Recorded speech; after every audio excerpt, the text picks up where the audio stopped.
Welcome to another night of Fireplace Tales. Let's get cozy, and may the story begin.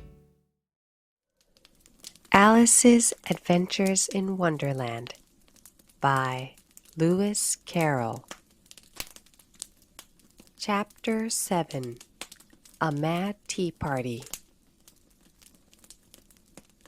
There was a table set out under a tree in front of the house, and the March Hare and the Hatter were having tea at it. A dormouse was sitting between them, fast asleep, and the other two were using it as a cushion, resting their elbows on it, and talking over its head. Very uncomfortable for the dormouse, thought Alice. Only, as it's asleep, I suppose it doesn't mind. The table was a large one, but the three were all crowded together at one corner of it. "No room! No room!" they cried out when they saw Alice coming.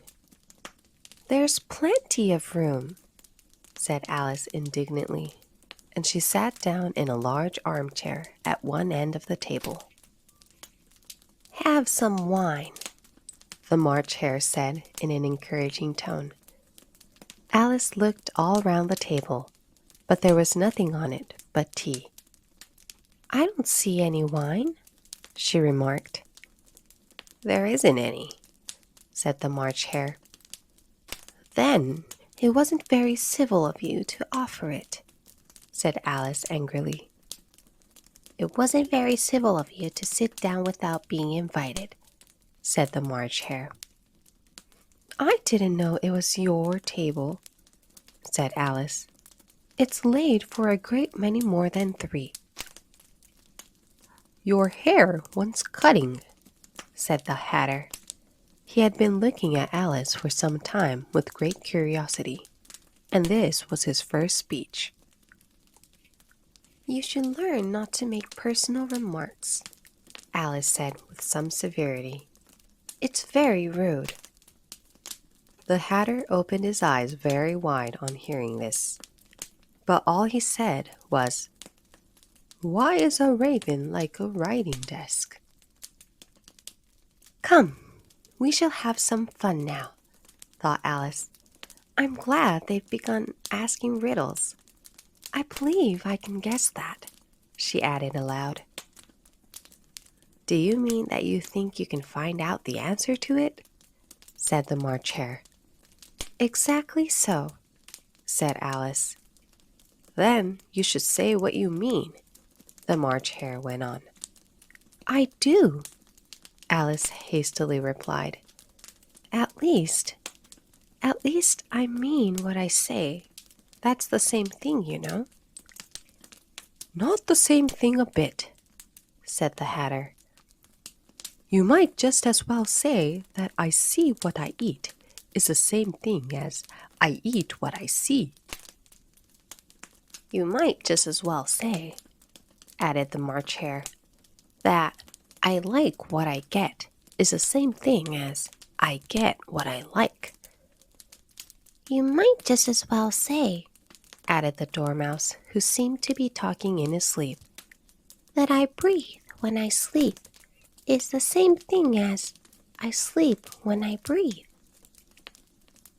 "It is the same thing with you," said the Hatter, and here the conversation dropped, and the party sat silent for a minute, while Alice thought over all she could remember about ravens and writing desks, which wasn't much. The Hatter was the first to break the silence. "What day of the month is it?" he said, turning to Alice. He had taken his watch out of his pocket and was looking at it uneasily, shaking it every now and then, and holding it to his ear. Alice considered a little, and then said, "The 4th." "2 days wrong," sighed the Hatter. "I told you butter wouldn't suit the works," he added, looking angrily at the March Hare. "It was the best butter," the March Hare meekly replied. Yes, but some crumbs must have got in as well, the Hatter grumbled. You shouldn't have put it in with the bread knife. The March Hare took the watch and looked at it gloomily. Then he dipped it into his cup of tea and looked at it again. But he could think of nothing better to say than his first remark. It was the best butter, you know. Alice had been looking over his shoulder with some curiosity. What a funny watch, she remarked. It tells the day of the month and doesn't tell what o'clock it is. Why should it? Muttered the Hatter. Does your watch tell you what year it is? Of course not, Alice replied very readily. But that's because it stays the same year for such a long time together. Which is just the case with mine, said the Hatter. Alice felt dreadfully puzzled. The Hatter's remark seemed to have no sort of meaning in it, and yet it was certainly English.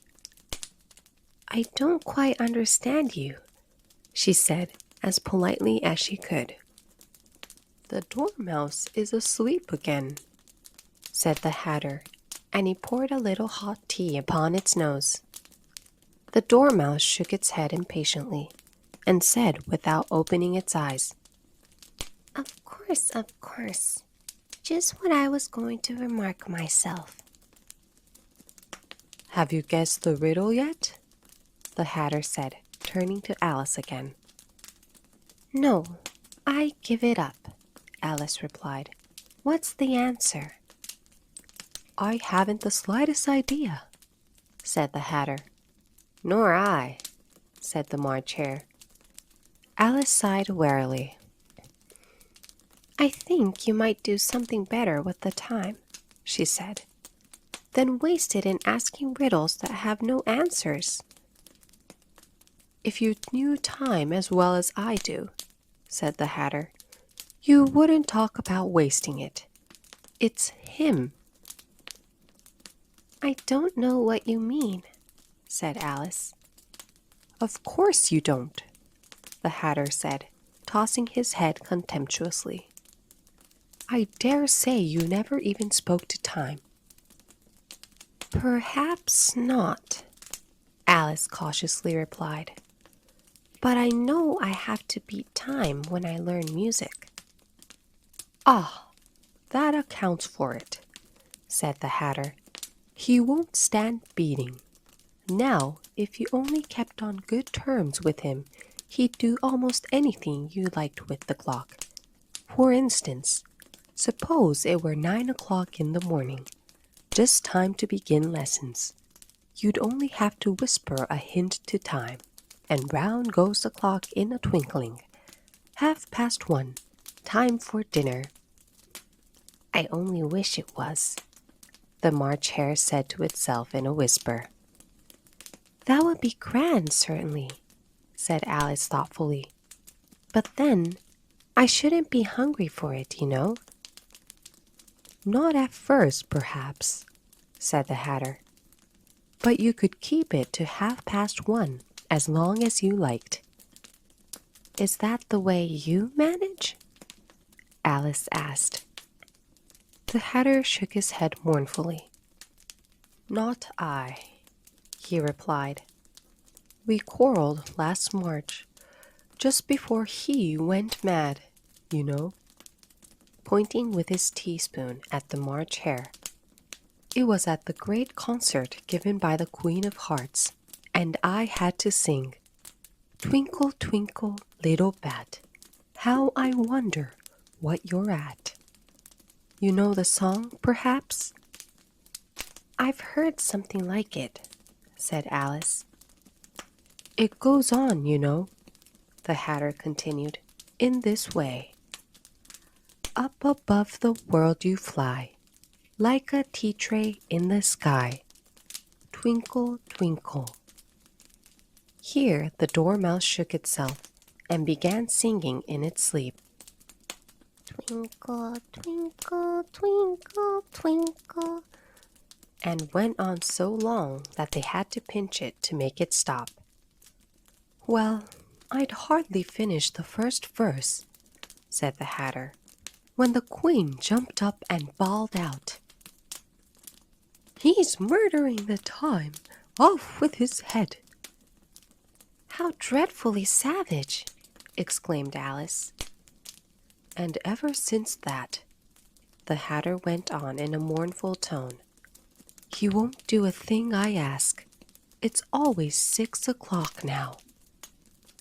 A bright idea came into Alice's head. "Is that the reason so many tea things are put out here?" she asked. "Yes, that's it," said the Hatter with a sigh. "It's always tea time, and we've no time to wash the things between whiles." "Then you keep moving round, I suppose," said Alice. "Exactly so," said the Hatter, "as the things get used up." "But what happens when you come to the beginning again?" Alice ventured to ask. "Suppose we change the subject," the March Hare interrupted, yawning. "I'm getting tired of this. I vote the young lady tells us a story." "I'm afraid I don't know one," said Alice, rather alarmed at the proposal. "Then the Dormouse shall," they both cried. "Wake up, Dormouse!" And they pinched it on both sides at once. The Dormouse slowly opened his eyes. "I wasn't asleep," he said in a hoarse, feeble voice. "I heard every word you fellows were saying." "Tell us a story," said the March Hare. "Yes, please do," pleaded Alice. "And be quick about it," added the Hatter, "or you'll be asleep again before it's done." "Once upon a time, there were 3 little sisters," the Dormouse began in a great hurry. "And their names were Elsie, Lacy, and Tilly, and they lived at the bottom of a well." "What did they live on?" said Alice, who always took a great interest in questions of eating and drinking. "They lived on treacle," said the Dormouse, after thinking a minute or two. "They couldn't have done that, you know," Alice gently remarked. "They'd have been ill." "So they were," said the Dormouse. "Very ill." Alice tried to fancy to herself what such an extraordinary ways of living would be like, but it puzzled her too much, so she went on. "But why did they live at the bottom of a well?" "Take some more tea," the March Hare said to Alice very earnestly. "I've had nothing yet," Alice replied in an offended tone, "so I can't take more." "You mean you can't take less," said the Hatter. "It's very easy to take more than nothing." "Nobody asked your opinion," said Alice. "Who's making personal remarks now?" the Hatter asked triumphantly. Alice did not quite know what to say to this, so she helped herself to some tea and bread and butter, and then turned to the Dormouse and repeated her question. "Why did they live at the bottom of a well?" The Dormouse again took a minute or two to think about it, and then said, "It was a treacle well." "There's no such thing," Alice was beginning very angrily, but the Hatter and the March Hare went, "Shh, shh," and the Dormouse sulkily remarked, "If you can't be civil, you'd better finish the story for yourself." "No, please go on," Alice said very humbly. "I won't interrupt again. I dare say there may be one." "One indeed," said the Dormouse indignantly. However, he consented to go on. And so these 3 little sisters, they were learning to draw, you know. What did they draw? Said Alice, quite forgetting her promise. Treacle, said the Dormouse, without considering at all this time. I want a clean cup, interrupted the Hatter. Let's all move one place on. He moved on as he spoke, and the Dormouse followed him. The March Hare moved into the Dormouse's place, and Alice, rather unwillingly, took the place of the March Hare. The Hatter was the only one who got any advantage from the change, and Alice was a good deal worse off than before, as the March Hare had just upset the milk jug into his plate. Alice did not wish to offend the Dormouse again, so she began very cautiously. But I don't understand. Where did they draw the treacle from? You can draw water out of a water well, said the Hatter. So I should think you could draw treacle out of a treacle well, eh, stupid? But they were in the well, Alice said to the Dormouse, not choosing to notice this last remark. Of course they were, said the Dormouse. Well in. This answer so confused poor Alice that she let the Dormouse go on for some time without interrupting it. They were learning to draw, the Dormouse went on, yawning and rubbing its eyes, for it was getting very sleepy. And they drew all manner of things. Everything that begins with an M. Why with an M? Said Alice. Why not? Said the March Hare. Alice was silent. The Dormouse had closed its eyes by this time and was going off into a doze, but on being pinched by the Hatter, it woke up again with a little shriek and went on. That begins with an M, such as mousetraps and the moon and memory and muchness. You know, you say things are much of a muchness. Did you ever see such a thing as a drawing of a muchness? Really, now you ask me, said Alice, very much confused. I don't think. Then you shouldn't talk, said the Hatter. This piece of rudeness was more than Alice could bear. She got up in great disgust and walked off. The Dormouse fell asleep instantly, and neither of the others took the least notice of her going, though she looked back once or twice, half hoping that they would call after her. The last time she saw them, they were trying to put the Dormouse into the teapot. At any rate, I'll never go there again, said Alice as she picked her way through the wood. It's the stupidest tea party I ever was at in all my life. Just as she said this, she noticed that one of the trees had a door leading right into it. That's very curious, she thought. But everything's curious today. I think I may as well go in at once. And in she went. Once more, she found herself in the long hall and close to the little glass table.